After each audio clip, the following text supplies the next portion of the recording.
Hello friends, പുതിയൊരു വീഡിയോയിലേക്ക് എല്ലാ കൂട്ടുകാർക്കും സ്വാഗതം. ഈ റിവ്യൂ ഇഷ്ടപ്പെട്ടാൽ ഒന്ന് ലൈക്ക് ചെയ്തും സബ്സ്ക്രൈബ് ചെയ്തും ഒന്ന് സപ്പോർട്ട് ചെയ്യണേ. അങ്ങനെ നമ്മുടെ ചന്ദ്രോദയത്തിൽ എല്ലാവരും കൂടി ഭക്ഷണം കഴിക്കാൻ വേണ്ടി ഇരിക്കുവാണ്. നല്ല ഇഡ്ഡലി സാമ്പാറും ആയിരിക്കും കേട്ടോ. അപ്പോൾ നമ്മുടെ രേവതി ആണെങ്കിൽ വർഷയെ ഉന്തിത്തള്ളി കൊണ്ടുവരുന്നുണ്ട്. വർഷയ്ക്കാണെങ്കിൽ ഭക്ഷണം വേണ്ട. അപ്പോൾ രേവതി നിർബന്ധിച്ച് അവിടെ ഇരുത്തി ഭക്ഷണം കൊടുക്കുവാണേ. അന്നേരമായിരിക്കും നമ്മുടെ സുധിയുടെ വരവ്. സുധി അടുക്കളയിൽ നിന്നാണ് വരുന്നത്. കൂടെ ചന്ദ്രയും ഉണ്ട്. കയ്യിലൊരു പ്ലേറ്റ് മസാല ദോശയും ഉണ്ട് കേട്ടോ.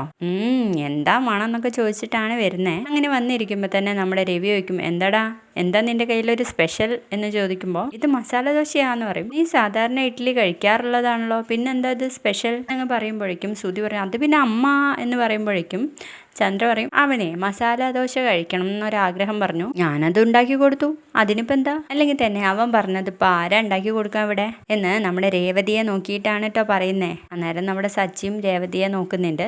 അപ്പോൾ രേവതി പറയും, അപ്പോൾ ഇത്ര നാളും കഴിച്ചതൊക്കെ അമ്മ ഉണ്ടാക്കി കൊടുത്തിട്ടാണോ എന്ന് ചോദിക്കേ. അതിനിപ്പോൾ നിന്നോടാരും ചോദിച്ചില്ലല്ലോടി എന്നിങ്ങനെ പറഞ്ഞു നിൽക്കുമ്പോഴേക്കും മസാല ദോശയുടെ മണം അടിച്ചിട്ടാണെന്ന് തോന്നുന്നു നമ്മുടെ വർഷയ്ക്കാണെങ്കിൽ വൊമിറ്റിങ് തുടങ്ങുകയാണേ. എന്താ വർഷേ, എന്ത് പറ്റിയെന്ന് ചോദിക്കുമ്പോഴേക്കും വീണ്ടും ഓക്കാനിക്കാണ്. അത് കാണുമ്പോൾ നമ്മുടെ സുധി ഉണ്ടല്ലോ, സുധിയും ഓക്കാനിക്കാൻ നിൽക്കുകയാണ് കേട്ടോ. അന്നേരം വർഷ എണീറ്റ് പോവും. അത് കാണുമ്പോൾ നമ്മുടെ സച്ചി ചോദിക്കുന്നുണ്ട്, എന്താടാ നീയും പ്രഗ്നന്റ് ആയോ എന്ന്. ഒന്ന് പോടാ അവിടുന്ന് എന്ന് പറയാൻ കേട്ടോ നമ്മുടെ ചന്ദ്ര.